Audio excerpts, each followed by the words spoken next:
seorang pemuda yang sederhana, anak bungsu dari Isai, seorang pria biasa dari suku Yehuda.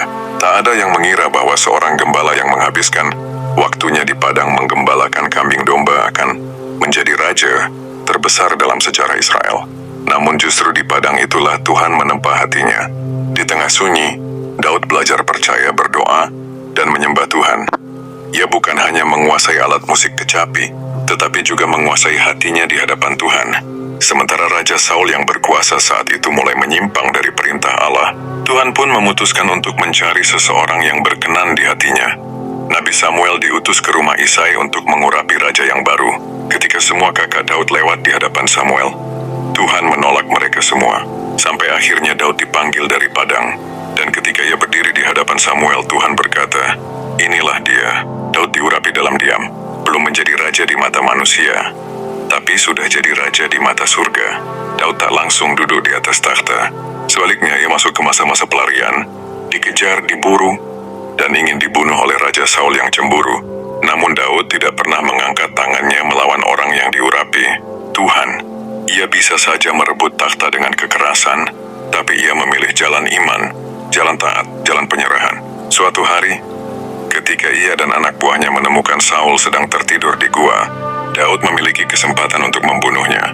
Tapi ia hanya memotong ujung jubah Saul dan berkata, "Aku tidak akan menjamah orang yang diurapi Tuhan." Daud tahu, kemenangan sejati bukan didapat dengan pedang, tapi dengan hati yang berkenan pada Tuhan. Tahun demi tahun berlalu, Daud hidup sebagai pengembara jauh dari istana. Tapi dalam proses panjang itu, Allah membentuk karakter raja sejati dalam dirinya. Bukan raja karena mahkota, tapi karena hatinya melekat kepada Tuhan.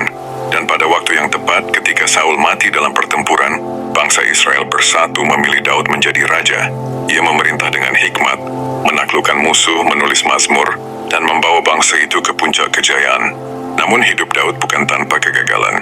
Ia pernah jatuh dalam dosa besar, mengambil istri Uria dan merancang kematian suaminya. Tapi di sanalah kita melihat kebesaran seorang raja sejati. Daud tidak membenarkan dosanya. Ia bertobat, merendahkan diri. Ia menangis di hadapan Tuhan. Mazmur 1 menjadi bukti pertobatannya yang tulus. Tuhan, ciptakanlah dalamku hati yang bersih.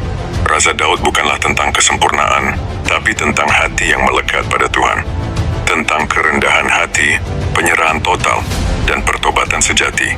Daud mengajarkan kita bahwa jalan Tuhan kadang penuh air mata dan proses, tapi tak pernah sia-sia.